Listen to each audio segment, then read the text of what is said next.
You probably wouldn't know it, but Gaza is rich, gas rich, at least 1.4 trillion cubic feet rich, to be precise. They keep lying to us and we keep believing it.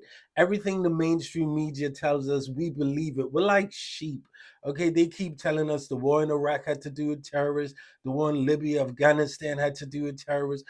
Putin is a dictator. Now it's terrorists that's attacking Israel, when it has nothing to do with terrorists. It all has to do with money. All these wars had to do with money. That's it.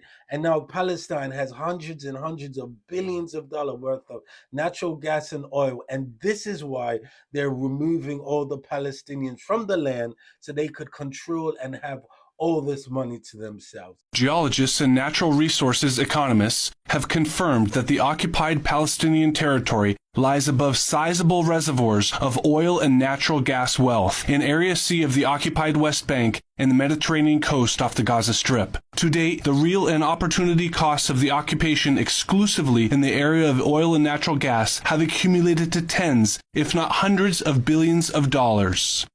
Back in 1999, the Palestinian authorities signed a deal with British Gas.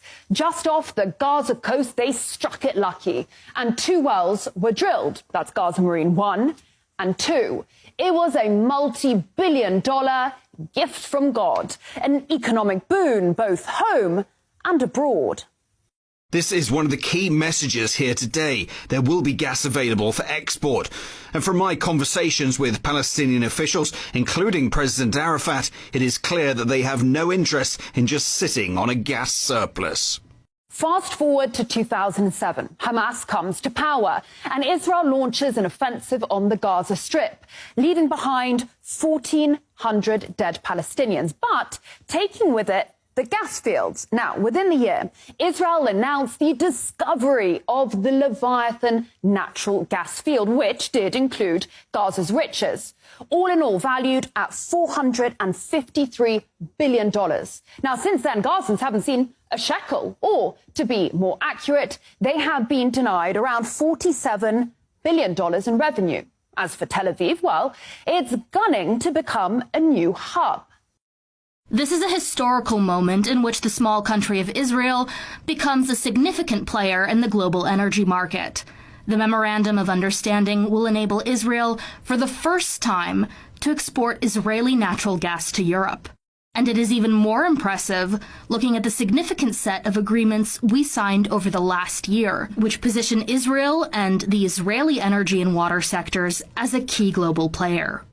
Let's just run through this then. At that moment in time, so we're talking 2022, Russian oil and gas was sanctioned. Iranian oil was sanctioned. Syrian oil fields were, and still are, illegally occupied by US forces.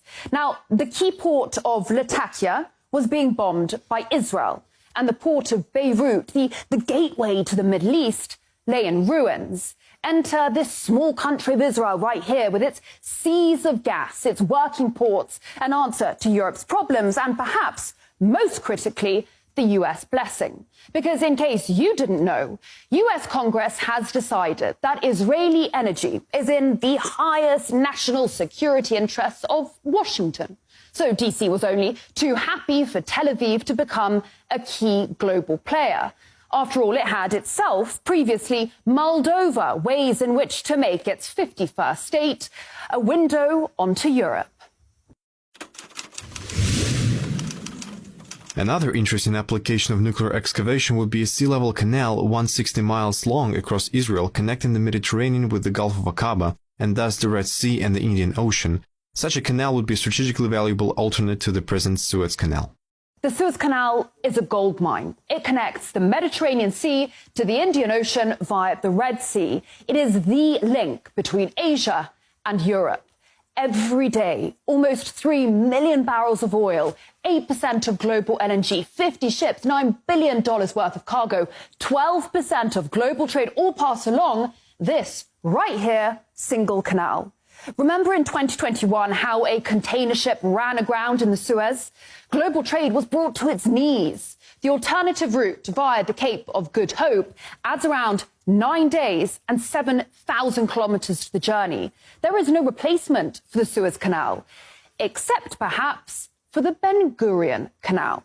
Now, what the US had been thinking about back in the 60s was dropping 520 nukes on parts of Israel, all to build a 260-kilometre-long canal that would start at the Red Sea down there in the port city of Eilat, run through the Negev desert and pour out into the Mediterranean. Where exactly? Right next to northern Gaza, the same northern Gaza that is currently being bombarded and depopulated. Egypt and its money-making Suez Canal would just be sidelined. The same Egypt that, rumour has it, is now considering taking in refugees in exchange for debt relief by the US. And if you think it's crude of me to talk business during times of an existential war, think again. The winning companies have committed to unprecedented investment in natural gas exploration over the next 3 years, which would hopefully result in the discovery of new natural gas reservoirs. In recent weeks, Tel Aviv has handed out 12 new licenses to 6 companies, on top of the plan to tap more of the Gaza marine resources. This area is a strategic gold mine. The Israelis have their largest foreign base down the Red Sea, just off Eritrea. And here, a bit further down, Beijing has a naval base in Djibouti, a key piece in its enormous global infrastructure project, the Belt and Road, hated by London, Brussels and Washington alike. Always ask yourself, cui bono, who benefits? Because war is horror and war is hell. But never forget that war, above all else, is big business.